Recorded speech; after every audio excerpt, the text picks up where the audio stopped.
Hi everyone, welcome to our first new lesson of remote learning. This is one we've never talked about before, so it's important that you follow along with this video and take some notes. Today we're going to be using the distributive property, but in a different way than we've used it before. If you take a look at the top here at the paper, it says, the distributive property has been used to multiply a polynomial by a monomial. It can also be used to express a polynomial in factored form. Compare the two columns in the table below. So we're going to take a look at these two tables. The first one is multiplying, and the second one is factoring. In the first line here, this is the distributive property that we're used to. Let's take a look just at this first line. We have 3 on the outside of the parentheses and then a plus b inside. We are able to take the 3 on the outside and multiply it in. We did the 3 times a, and we would get 3a. 3 times a positive b would give us plus 3b. So this is familiar. What we're going to do today is the opposite of that. Take a look at the factoring. We're going to be doing essentially backwards work here from what we've already learned. So we're going to start out with a 3a plus 3b, and we want to get it back to the 3 times the quantity of a plus b here. In order to do that, we need to find the GCF of this first part, the 3a plus 3b. If you notice, they have that 3 in common. So imagine, instead of over here, we distributed the 3 in. Instead of doing that, imagine taking the 3 and bringing it back out to the front. So that's what we have here. We took the 3 back out to the front. So these two expressions are equivalent, but they're just written in a different way. I'm going to skip over these typed up examples, and they are for you to look back on if you'd like. And we're going to go down to the first exercise. The directions say to factor each polynomial. So we're going to try to factor it using the GCF. GCF stands for the greatest common factor. So we need to find the factors of every term, and then we need to find out what factors they have in common. My first term is the 24x. To find the factors of 24x, I'm going to first make a factor tree of the coefficient. The coefficient is a number out in front. So I'm going to make a factor tree of 24. When you're making a factor tree, you have to ask yourself, what are two numbers that multiply to get 24? Well, we can break that down into 6 and 4. And you keep making branches off the numbers until you can't go any further. So for example, for 6, I can still break that down. I can break it down into 3 times 2. But if I were to look at the 3, I would have to go down to 3 times 1, and then it would continue 3 times 1 forever. So we can't really go any further than that 3. Once you get to the point where you can only break it down to the number itself and 1, we're going to stop and we're going to circle it. So we really actually don't want this info here. Now for 2, again, I can only break that down into 2 times 1, so I'm also going to circle that. But the 4 can get broken down more. That can get broken down into 2 times 2, and we're going to circle both. The circled numbers are the factors that we're going to write for 24x. I'm going to write them in least to greatest, and that's going to come in handy later. So we have 3 2s, so to get 24x, we would have to do 2 times 2 times 2, and we also have a 3, so times 3. 2 times 2 is 4, times 2 is 8, times 3, that gives us a 24, but we still need the x. So in order to account for that x, we have to put times x. We just listed the factors of 24x. We multiply all of these together and we get 24x. Next, we're going to find the factors of 48y. So to start off with that, we're going to make a factor tree for the coefficient, which is 48. 48, we need 2 factors. We can use 6 times 8. Both of those numbers can be broken down more. 6 can be broken down into 3 and 2. And like we did in the last one, we can circle both because we can only break this down further into 3 times 1 and 2 times 1, and that could just go on forever.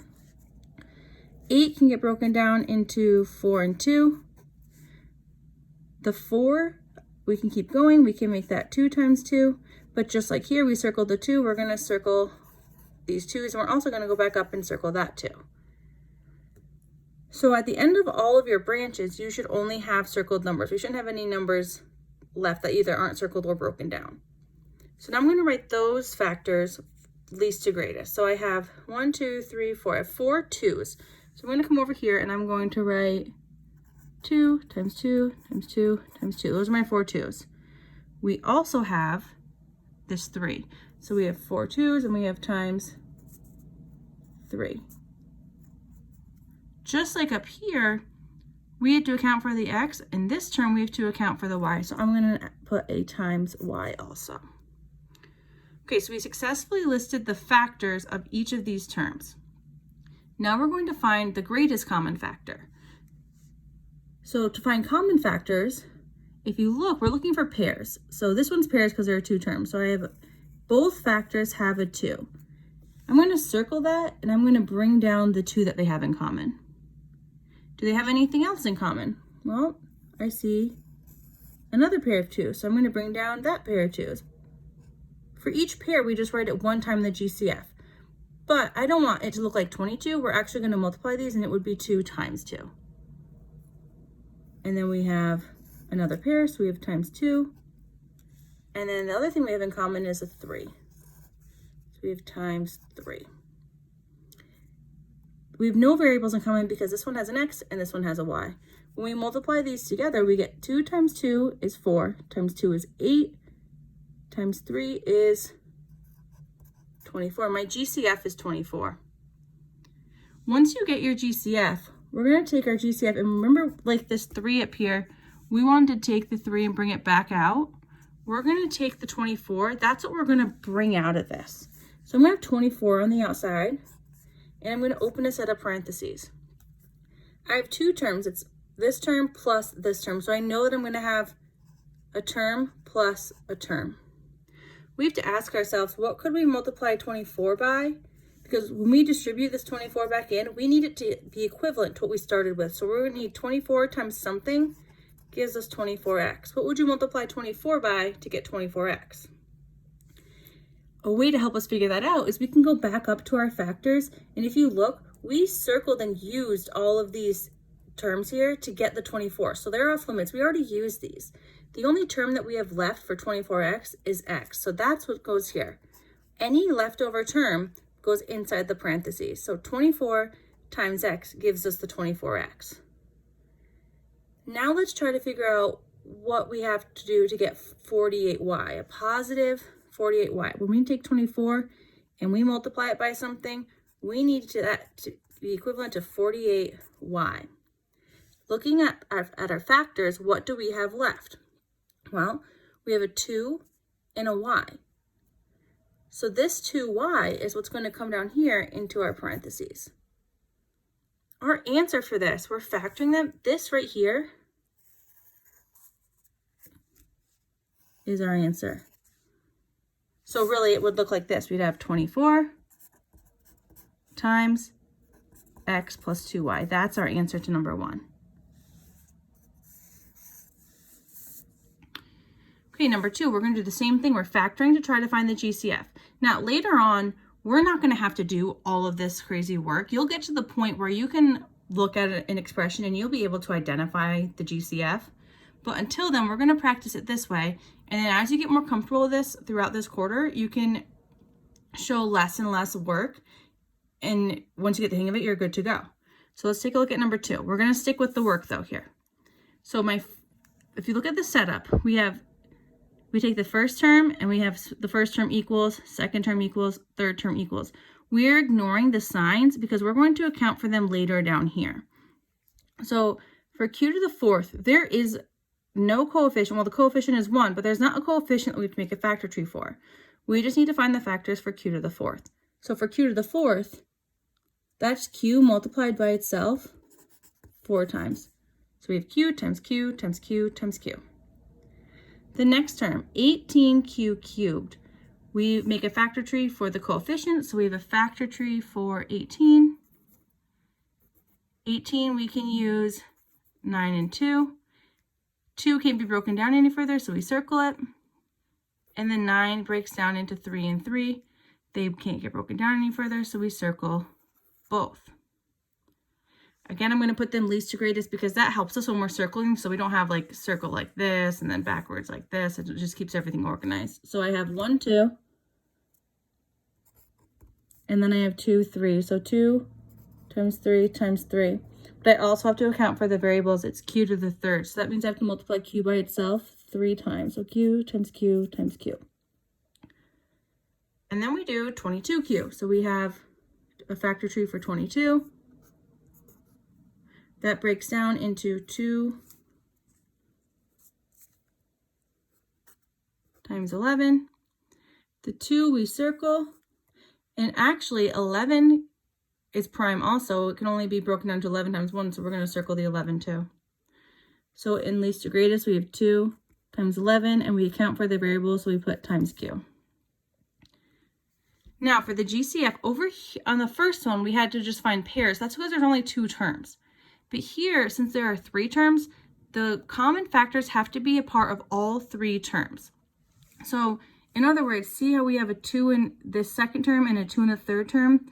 We can't circle that because there is no 2 up in the first term. It has to be 1 in each of them. So the only thing in common for all of them is 1q, because the 2's aren't up here. There are no numbers up here at all, so it's just the 1q. So my GCF is only q. So now we'll write it out where we have to bring out the GCF, open up your set of parentheses. We are going to have 3 terms. We know it's going to be something minus, because of this minus sign right here, something plus, because of this plus sign, and then our last term. So when we are doing these parentheses right here, remember, whatever's left over is what goes in these blanks. So in the first term, we have q, q, and q. That's going to be a q cubed in that first blank. In the second blank, we have 2, 3, 3, q, q. So let's multiply those together. 2 times 3 is 6, times 3 is 18, and then we have q times q, which is q squared. So I'm going to have an 18 q squared there. And then in my last term, I have my leftover ones, the ones that are not circled, are 2 and 11, and 2 times 11 is 22. This right here is our answer. All right, on the back. Let's take a look at this one. This one's a little bit shorter. So now, these are more like what you're likely to see when we're factoring later on. We have 9x squared minus 3x. Take a second, and can you see anything that they have in common? If you don't, let's make a factor tree. So my first one is 9x squared. So we have a 9. That breaks down into 3 and 3, and we circle both. So I have 3 times 3, and then we have to account for the x squared, so times x times x. For 3x, my coefficient is 3, but if I were to break that down, it's only 3 times 1, and remember, that could go forever. So we don't want any of this. It's just going to be a 3, so we have 3 times x. Now we can find the GCF by finding out what they have in common. Well, I see both terms have a 3, and both terms have an x. So for my GCF, I would have 3 times x, which is 3x. Once you find the GCF, that's what you write outside of the parentheses.